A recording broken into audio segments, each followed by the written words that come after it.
Welcome back to Shiv Shakti commerce classes. आज हम पढ़ने वाले हैं प्रॉफिट एंड लॉस अकाउंट का फाइनेंशियल स्टेटमेंट। इससे पहले हमने ट्रेडिंग अकाउंट पढ़ा था, ट्रेडिंग अकाउंट कैसे सीखना, कैसे उसके आइटम्स हैं।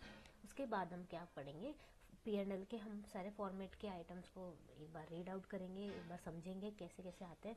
उसके बाद हम नेक्स्ट टू वीडियो में मूव ऑन करके नए नए क्वेश्चन सॉल्व करेंगे। ओके, सब P&L करके बैलेंस शीट, उसके बाद हम धीरे धीरे क्वेश्चन को सॉल्व करना सीखेंगे।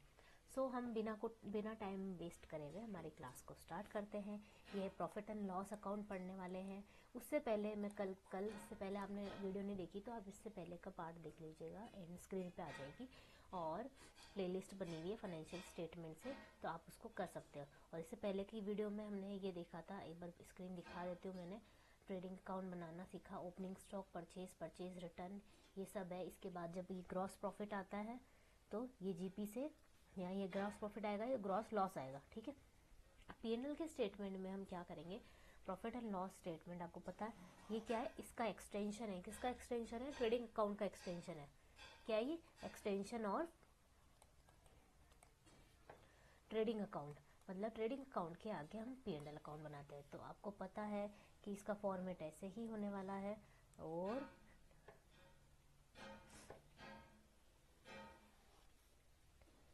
पर्टिकुलर अमाउंट ऐसे करने वाले हैं हम इसको। ठीक है, और पर्टिकुलर अमाउंट इसमें क्या होने वाला है अभी आपको पता चल जाएगा। ये पर्टिकुलर अमाउंट। ओके, अब आपको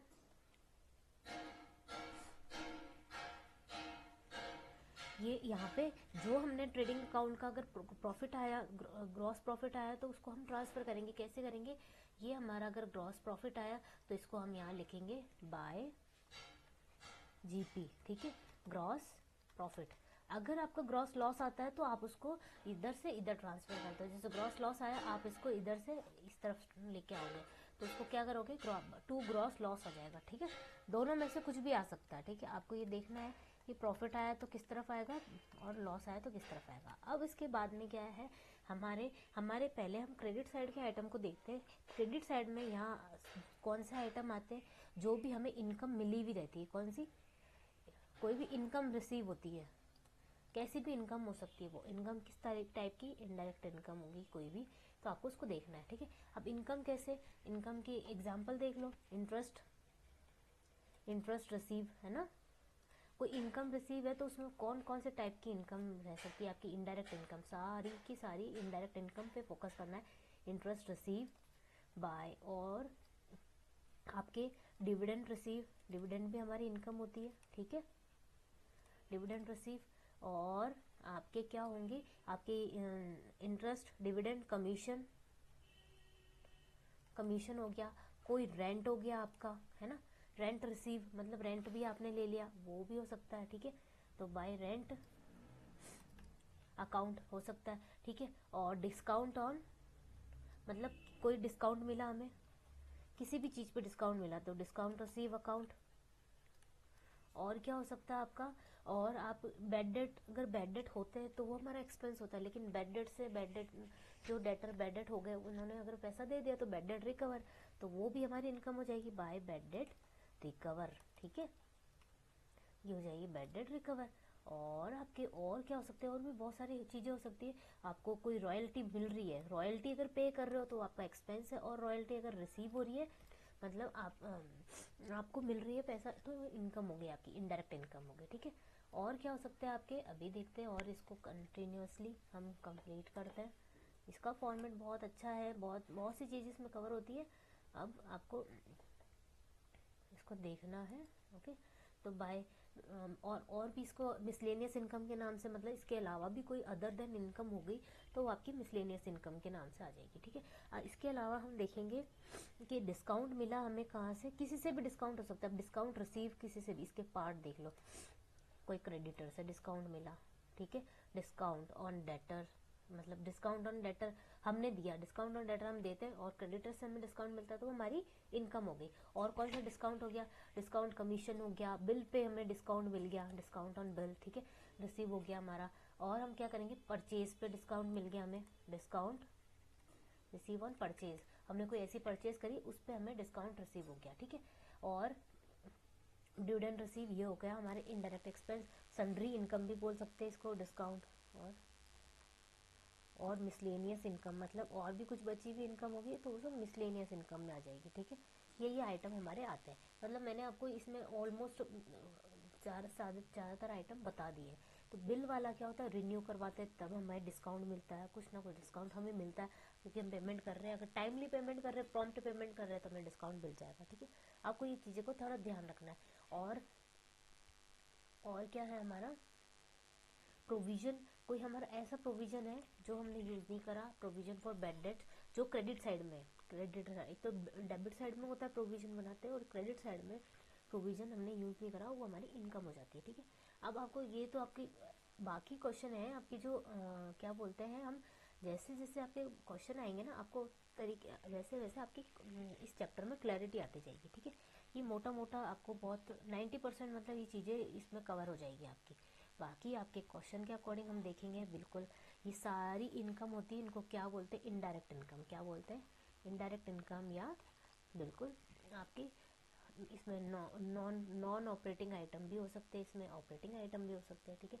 अब हम यहाँ आते हैं हमारे डेबिट साइड में। डेबिट साइड में हमारे कौन से होते हैं, जैसे अगर आपके ट्रेडिंग अकाउंट में डायरेक्ट एक्सपेंस होते हैं ना, ये देखो यहाँ पे देख लो, ट्रेडिंग अकाउंट में ये सब डायरेक्ट एक्सपेंसेस का पार्ट है, ये आपके डायरेक्ट एक्सपेंसेस का पार्ट है, ठीक है। ये रहा डायरेक्ट एक्सपेंसेस, जिसमें मैन्युफैक्चरिंग, गैस, फ्यूल, ये सब मैन्युफैक्चरिंग, प्रोडक्शन, प्रैक्टिस से रिलेटेड एक्सपेंस। और यहाँ पे P&L में आपके कौन से एक्सपेंसेस आते हैं, यहाँ पे आपके आते हैं इनडायरेक्ट एक्सपेंसेस। कौन से आते हैं, यहाँ पे इनको बोलोगे आप indirect expenses.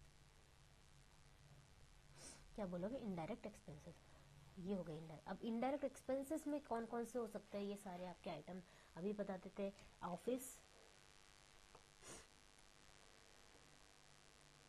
Office and administrative item, एक एडमिनिस्ट्रेशन एक्सपेंसेस, ठीक है, ओके।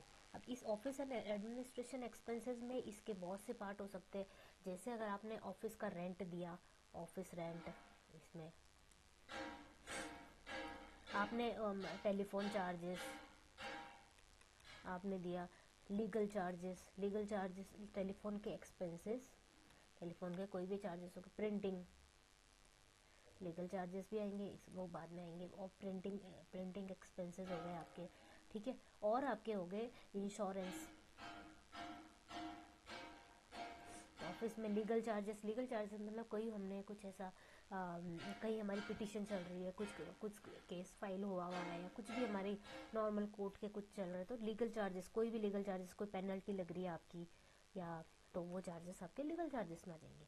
और आपके इसमें और क्या हो सकते हैं, ऑफिस की इलेक्ट्रिसिटी, ये हो गया। अब ऑफिस एक्सपेंसेस तो हो गए। अब आपके और क्या, सेलिंग एंड डिस्ट्रीब्यूशन एक्सपेंसेस कौन से होते हैं, और क्या होते हैं आपके, सेलिंग एंड डिस्ट्रीब्यूशन एक्सपेंसेस,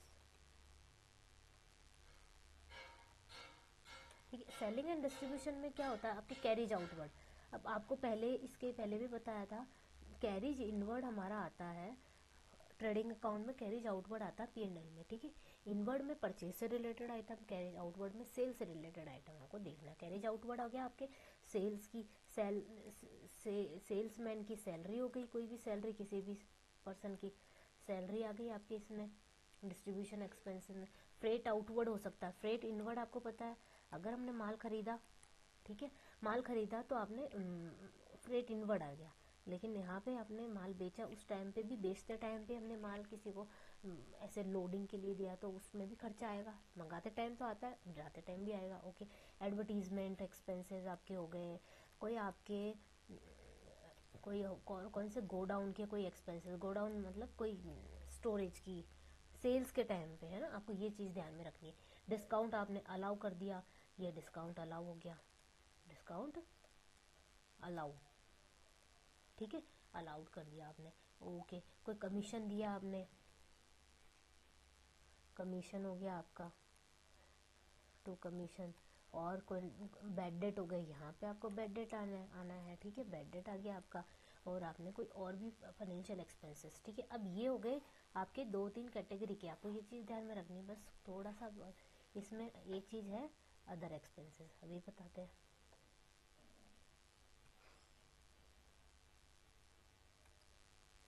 अब इसमें इसके अलग कैटेगरी के फाइनेंशियल अदर एक्सपेंसेस, मतलब अदर एक्सपेंसेस में और क्या हो सकते, कुछ भी। आपको ये फॉर्मेट को ध्यान में रखना है ताकि आपके हर चीज़ें क्लियर होती जाए। अदर एक्सपेंसेस में आप बैंक चार्जेस ले सकते हो, है ना, कोई भी एक्सपेंसेस हो सकते हैं, इंटरेस्ट के एक्सपेंसेस हो सकते हैं आपके, और आपके हो सकते हैं डेप्रिशिएशन एक्सपेंसेस। डेप्रिशिएशन का चैप्टर इससे पहले पढ़ा था हमने, तो वो एक्सपेंसेस है हमारे।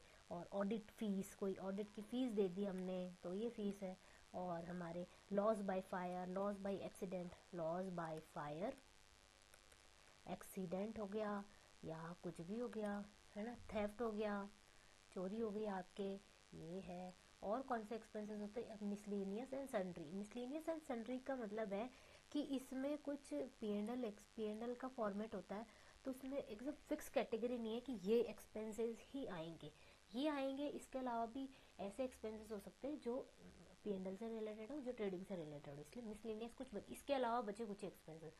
हालांकि इसमें 93% चीज़ें कवर है, और मिसलेनियस इनकम, मिसलेनियस एक्सपेंसेस, कुछ एक्सपेंसेस को हम लिख नहीं सकते नाम नहीं, तो मिसलेनियस में डाल देते हैं, ठीक है, अदर्स। तो ये अब हम क्या करेंगे, अब हम करेंगे, आपको ये फॉर्मेट बन गया आपका। ये फॉर्मेट में आपको देखना है जो भी आपकी इनडायरेक्ट इनकम है, आपकी इनडायरेक्ट इनकम, ये इनकम इनडायरेक्ट हो गई, इनका क्या करना है, टोटल करना है आपको। जिस तरफ भी आपको टोटल, दोनों की तरफ टोटल करके, जहाँ आइटम ज़्यादा है टोटलिंग करके आपको लिखना है, ये भी टोटल करना है। ओके, ये टोटल करना है। इसके बाद में आपको क्या करना है, या तो यहाँ पे आएगा नेट प्रॉफिट, और नेट क्या आएगा यहाँ पे, या तो नेट प्रॉफिट आ जाएगा, बैलेंसिंग फिगर आपका, या नेट बाय नेट लॉस आ जाएगा, ठीक है। ये बैलेंसिंग फिगर आपको देखना है। अगर यहाँ पे बैलेंस, मतलब यहाँ का टोटल ज़्यादा है तो दोनों की टोटल आपको यहाँ लिखनी है, ठीक है। यहाँ लिख दी दोनों टोटल, और इनकी एक्सपेंसेस की टोटल करके जो बचा हुआ अमाउंट है यहाँ पे प्रॉफिट आ जाएगा। और यहाँ बच रहा है, यहाँ की इस तरफ डेबिट साइड की टोटल ज़्यादा है तो वो आपको टोटलिंग में लिखनी है, और यहाँ पे जो भी अमाउंट बैलेंस बचा है वो लॉस आ जाएगा। बस इतनी सी चीज़ें हैं। आपको ये, आई होप ये चीज़ समझ में आई होगी, और नेट प्रॉफिट के फॉर्मेट समझ में आया होगा थोड़ा थोड़ा, जो भी आप, और जाके आप इसको रिवाइज कर सकते हो। आप चाहे तो स्क्रीनशॉट ले सकते हो इसका, ठीक है। स्क्रीनशॉट नहीं लेना चाहते हो तो आपकी बुक में सब चीज़ें लिखी हुई है, आपको समझाना था। इसके बाद हम 1 बाय 1 चीज़ें आगे पढ़ेंगे।